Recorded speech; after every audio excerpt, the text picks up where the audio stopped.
There are a lot of indie games out there that have roguelite elements, dungeon exploration, and even a bunch with deck building, but the new game Monster Slayers combines all of them and it's now available on console. But is this a monster slaying spectacular that you need to get a hold of right now? Or are these heroes so lousy, they don't deserve their story told?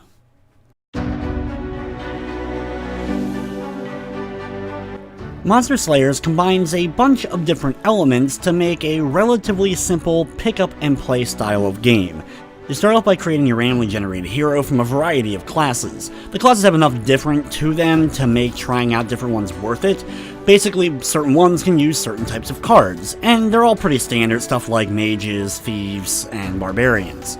The only two that really ended up standing out were the Dragon and the Merchant, with the Merchant being pretty weak but having access to every one of the cards possible, at least all the standard set of cards, and then the Dragon, which had its own unique set of cards and an increase in stuff like magic, and you can even do elemental dragons like a fire dragon or a lightning dragon, but they can't equip as much and there's also a few other downsides to them, but for the most part the rest of the classes were pretty balanced.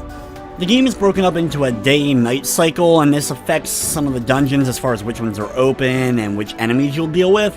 But basically, you have a map and you can select which dungeon that you want to go to. You obviously can only select from ones that are open, and then you get a randomly generated version of that dungeon. The enemies level up with you, so if you start off at level 1, that's the lowest level that an enemy will be there, and only go a few levels above that. So when you make it to the next dungeon, you're level 7, they're going to start off there and go a little bit higher than that, so it does a nice job of keeping that balance, but at the same time, you're probably going to end up getting your butt kicked the first few times, so it really won't make much difference. The way that you end up really changing up the game, though, is by playing the dungeons over and over again. You gain fame, and thus are able to unlock skills from a giant selection of different skills that will increase things for all the character classes, as well as for individual characters, like increasing the barbarian stats or giving the barbarian special cards right away. So if you use one class more than others, of course you'll want to focus on their set of skills first. My only small recommendation is definitely get the potion abilities first. This will allow a potion to sometimes randomly drop when you defeat an enemy. You can increase this, and also what's cool with certain skills is sometimes a skill has two possible outcomes. You have to select which of these two you want, and what's great is you can actually switch and select the other one if you don't like the current setup. For example, with the potion one, you can have either a 35% chance of them dropping a potion when you defeat an enemy, or have only a 20% chance, but it does more health recovery when you end up getting it.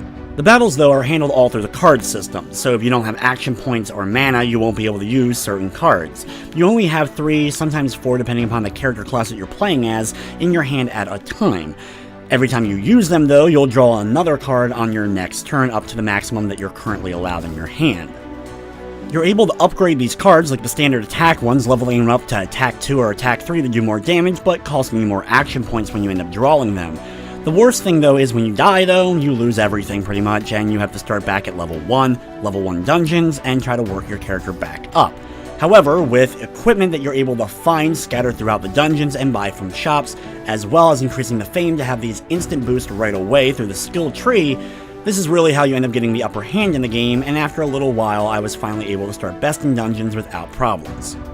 The game is perfectly fun. There's a lot of hours you'll be able to put into it because of the way the whole game is set up, but it's that very kind of casual, simple pick up and play for a little bit of time and then come back later. It's not the kind of game you're going to want to sit there probably for hours and play through it. Playing it last year on PC, I very much enjoyed it, but after a few days I started to get bored with it. There's nothing really to complain about as far as control or anything, but the menus consistently had issues as far as being able to just go from one item to the next. Instead of having it just be kind of a fluent system where you just press right and it's going to go to whatever next item it's automatically set to, instead, when you press right, it's going to try to go to the item to the right of it. But sometimes dungeons are not scattered directly in a straight line on the map, so I was having a hard time selecting certain dungeons. This was more of an issue of me using the D-pad over the joystick, and of course switching to that I was able to get it, but it was still difficult, much more so than it needed to be. Other than that though, no major issues, no crashing, slowdown, or other glitches that I really noticed. Monster Slayers is available now on the PlayStation 4 for $14.99, and it does feature a Platinum Trophy. The game is also available on the Xbox One, PlayStation Vita, and PC. Overall, Monster Slayer is an okay game in its genre. There isn't anything really spectacular about it.